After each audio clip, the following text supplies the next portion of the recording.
guys, Mr. Rasmussen here. In this lesson, we're going to be talking mainly about the heart anatomy. So what you need to get from lesson 12B is you need to know the bits and pieces of the heart, and you should know them inside and out. So you should be an expert on the anatomy of the heart after this lesson. We're going to start off talking about the tissue that surrounds the heart, and that tissue is called the pericardium. So the tissue that surrounds the heart is called the pericardium. It's this thin tissue, and you'll see it when we dissect stuff. The pericardium exists here. This picture is not great, though, because it doesn't show you exactly what's going on with the pericardium. So it kind of looks more like this. If you imagine, here's the tissue that's surrounding the heart. Right? There's the pericardium. But that's not it. It's actually folded in on itself. And the heart's going to sit right in here. So this is where the heart is. And the aorta is going to come out here. Along with the other blood vessels, but the heart sits inside this tissue sac. So the pericardium actually has a couple layers. It has this outside layer here, and then it has this inside layer here, and there's this empty space that's surrounding it. So the pericardium actually has a lot more going on than just this picture shows. So when we take a look at this picture, this kind of makes sense. We have the heart here in the middle, and then we have these layers of the pericardium. So we have the outside layer, which you can see they kind of put a little thing around here called the parietal pericardium. And then they have the inside layer called the visceral pericardium. And then there's that pericardial cavity, or the space in between these two pericardial tissues. So it wraps around here. The blue line here is the parietal, the yellow line's the visceral, but it's really all one tissue sac, and the heart sort of fits in the middle of it. Because of that, there's a whole bunch of layers on the heart wall.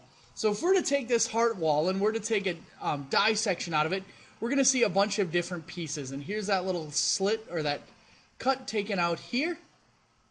So if we take that cut out, here's what we're going to get. And we're going to see things like this. The parietal pericardium. Parietal pericardium is right here, and it's this layer that runs right here. It's that outside layer of the pericardium. There's also this fibrous pericardium on the outside, kind of connective tissue and such. But the parietal pericardium is the one I really want you to know about. And then there's that empty space. So here's the pericardial cavity, excuse me. That's right here, that's the space here. And then we have the visceral pericardium, which is just on the inside here. Next to the visceral pericardium, we have this layer called the myocardium. The myocardium is made up of cardiac muscle. So if we're going to have cardiac muscle, or the main muscle of the heart is found in that myocardium. Then there's this thin tissue layer on the inside called the endocardium, and that's right here. Thin tissue layer on the inside. So those are the layers of the heart wall. From outside to in, it goes parietal pericardium, visceral pericardium, myocardium, and then endocardium. That's the general structure of the heart wall. Okay, now we're going to look at the anatomy of the heart. And we're going to look at the major regions of the heart. So these are the major regions that you should be familiar with. And there's 4 of them. First major region of the heart is the right atrium. The right atrium, you can see it right here. And this is where the heart receives blood from the body. So blood that's returning to the heart from the rest of the body comes in through the vena cava, the superior and inferior vena cava. And it enters into the right atrium. The other top side of the heart is called the left atrium, and it's right up here. And the left atrium receives blood from the lungs. So the atrium receives blood entering the heart.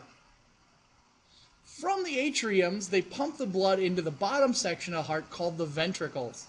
So we have the right ventricle over here, and the right ventricle receives blood from the right atrium and then pumps blood out to the lungs.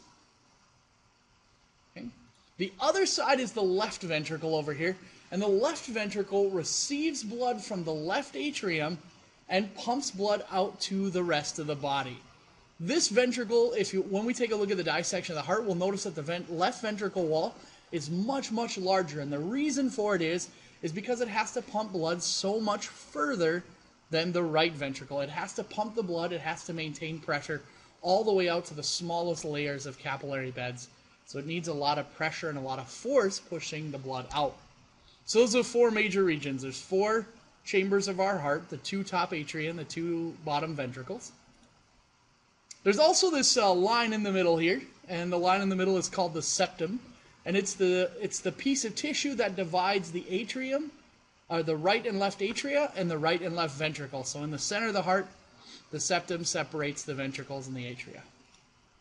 Okay, we're going to look at the valves of the heart. So these valves, the job of a valve is to make sure blood does not flow in the wrong direction.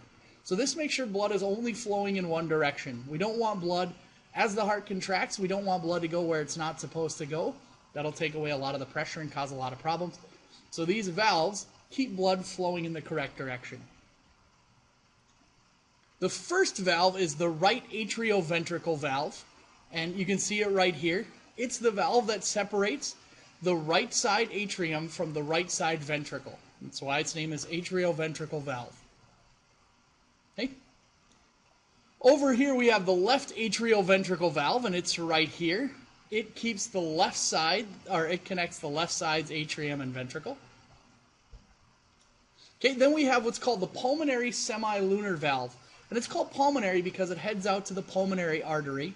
And this valve keeps the blood from returning back to the ventricle after it's been pumped, and it's located right here. And the other one is the aortic semilunar valve, and this is where the blood pumping out of the left ventricle goes through the aortic semilunar valve, and it keeps that blood from returning from the aorta into the left ventricle. So it's located right down here. So there's 4 chambers so far and 4 valves that you need to know of. A few other structures that you should be aware of around the heart, and we'll locate these. You should know where the aortic arch is, and it's located up here.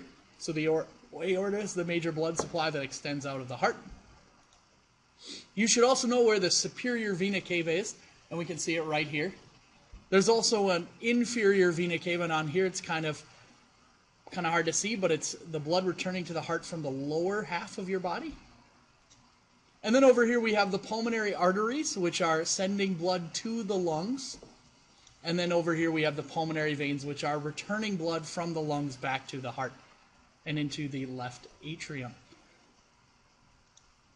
Okay, those are the structures that you need to know during this lesson. Please let me know if you have questions in class. Once again, we'll look at these, we'll dissect the heart, so you'll become familiar with these structures. All right, if you have any questions, see me in class. Thanks, class. Bye.